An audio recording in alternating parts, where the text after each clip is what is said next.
बुद्ध क्यों ईश्वर को मानने से इनकार किए। दोस्तों, आपके दिमाग में भी कभी ना कभी यह सवाल जरूर आया होगा कि ईश्वर है या नहीं। तो चलिए जानते हैं आज की इस कहानी के माध्यम से बुद्ध ने क्यों कहा कि ईश्वर नहीं है। दोस्तों, गौतम बुद्ध अपने जीवन काल में अपने प्रवचनों से मानव जीवन में क्रांति लाई थी और हम जानते भी हैं कि गौतम बुद्ध की बातों में जीवन जीने की कला की चाबी छुपी हुई है। उनके जीवन में घटित हुई घटनाओं से बहुत कुछ सीखने को मिलता है। ऐसे ही एक घटना के बारे में आज मैं आपको बताऊंगा। गौतम बुद्ध के समय में एक सवाल उनसे अक्सर पूछा जाता था। दोस्तों, आज के इस लेख में हम जानेंगे कि गौतम बुद्ध क्यों ईश्वर को मानने से इनकार किए, कि ईश्वर है या नहीं, और हर बार बुद्ध एक अलग जवाब देते थे। ईश्वर के बारे में पूछा गया ये सवाल आज भी पहेली है और बुद्ध के समय में भी पहेली ही था। लोगों ने ये सवाल कई बार बुद्ध से पूछा, लेकिन बुद्ध कभी भी इसका सही जवाब नहीं दिए। एक बार की बात है, एक ज्ञानी पंडित गौतम बुद्ध का प्रवचन सुनने आया करता था और वह पंडित उनकी बातों से सहमत भी था। वह मानता था कि गौतम बुद्ध एक ज्ञानी पुरुष हैं। एक बार बुद्ध ध्यान की मुद्रा में बैठे हुए थे और वह व्यक्ति उनके पास गया और उनसे पूछा कि बुद्ध, कृपया आप मुझे बताएं कि ईश्वर है या नहीं। मेरी आपसे प्रार्थना है कि आप मेरे सवाल का मुझे सही जवाब दे। बुद्ध के बारे में ये कहा जाता है कि वह कभी भी किसी भी प्रश्न का सीधा जवाब नहीं देते थे। उनके हर जवाब में रहस्य भरा होता था। ज्ञानी पंडित ने कहा कि मुझे ईश्वर के बारे में आपसे जानना है, ईश्वर है या नहीं। बुद्ध उसकी बात सुनकर मुस्कुराए और फिर पंडित से बोले, ठीक है। गौतम बुद्ध ने कहा कि मैं तुम्हारे सवाल का जवाब जरूर दूंगा, लेकिन उससे पहले मेरे कुछ प्रश्नों का जवाब आप मुझे दे दो। पंडित ने कहा, मैं बिल्कुल आपके प्रश्नों का जवाब दूंगा, आप कृपया प्रश्न पूछे। बुद्ध ने कहा कि क्या तुम सूर्य को मानते हो। पंडित ने बुद्ध की तरफ देखा और कहा कि यह किस प्रकार का प्रश्न है। मैं छोटा बच्चा हूँ, आप जो मुझसे बच्चों वाला प्रश्न पूछ रहे हैं। सूर्य तो साक्षात प्रकट होता है और पूरी दुनिया को रोशनी देता है। धरती पर रहने वाले हर जीव को सूर्य से ऊर्जा प्राप्त होती है। सूर्य को तो हम रोज ही देखते हैं। बुद्ध ने उनसे कहा कि ईश्वर के होने के बारे में प्रश्न कहाँ से आया, क्योंकि जिस प्रकार सूर्य हमारे सामने है उसके होने का कोई प्रश्न नहीं होता। तब ईश्वर के लिए यह सवाल क्यों उठा, ईश्वर को मानने की क्या आवश्यकता है।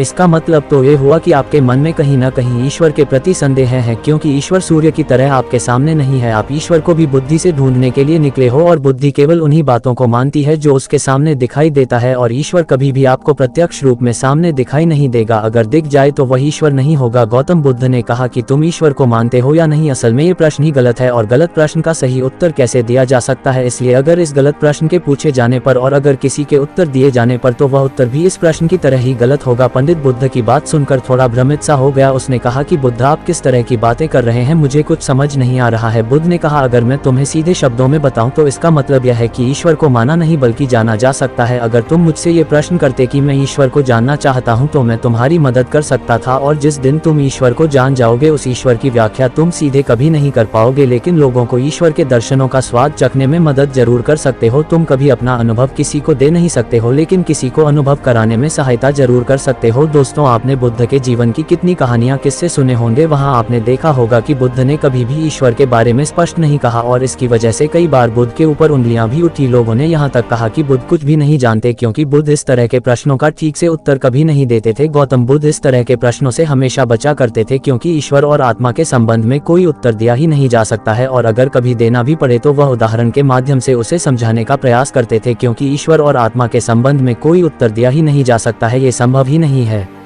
और मेरा यह मानना है कि बुद्ध को सचमुच ज्ञान प्राप्त हुआ था। वह उस ईश्वर का अनुभव कर चुके थे, और कोई भी व्यक्ति जो इस अनुभव को प्राप्त कर चुका हो वह कभी भी ईश्वर के बारे में या ज्ञान के बारे में सीधा सीधा कभी नहीं बताता। वह आपके प्रश्न को बीच में ही लटका देता है, क्योंकि वह चाहता है कि आप उसका स्वाद खुद चखे। गौतम बुद्ध ने कभी वह गलती नहीं की जो आज के कुछ धर्मगुरु कर रहे हैं। कहने का मतलब है कि जितने भी ज्ञानी पुरुषों ने ईश्वर के बारे में स्पष्टीकरण किया, उनके अनुयायियों ने उनके धर्मगुरुओं द्वारा ईश्वर के बारे में कही हुई बातों को मान लिया और अपने अलग अलग समुदाय बना लिए। फिर क्या हुआ, आप ये देख ही रहे हैं। उन गुरुओं द्वारा दी गई प्रामाणिकता के आधार पर आज वह सभी समुदाय एक दूसरे के दुश्मन बने हुए घूम रहे हैं और हथियारों के दम पर यह प्रमाणित करना चाहते हैं कि मेरा गुरु सही है, मेरा ईश्वर सही है। वह लोग ये कहते हैं कि तुम अपनी ईश्वर को छोड़ो और हमारे ईश्वर को मानो, क्योंकि हमारा ईश्वर सत्य है। अगर कोई व्यक्ति ईश्वर की सीधी व्याख्या कर देगा तो अज्ञानियों की भीड़ उसकी बातों को मान लेगी। वह भी ईश्वर का अनुभव कभी नहीं करेगी। वह भीड़ तो केवल आपकी कही गई बातों के आधार पर किताबें लिख देगी और हाथ में तलवार लेकर चल पड़ेगी कि हम अपने समुदाय को बढ़ाएंगे, अपने धर्म को बढ़ाएंगे, प्रचार प्रसार करेंगे। शायद बुद्ध इस बात को जानते थे, इसीलिए उन्होंने कई बार ईश्वर के वजूद को भी नकारा। इनकार इसलिए किया कि आपकी प्यास और गहरी हो सके, आप उसको जानने के लिए उतावले हो जाए। अगर बुद्ध ईश्वर के बारे में सीधे सीधे कह दे तो भीड़ आसानी से उनकी बात मान जाएगी। और ऐसे ही हमने धरती पर ना जाने कितने ही ईश्वर और भगवान को जन्म दे दिया है। ऐसा लगता है कि ईश्वर ने मनुष्य को नहीं बनाया बल्कि मनुष्य ने ईश्वर को पैदा किया है।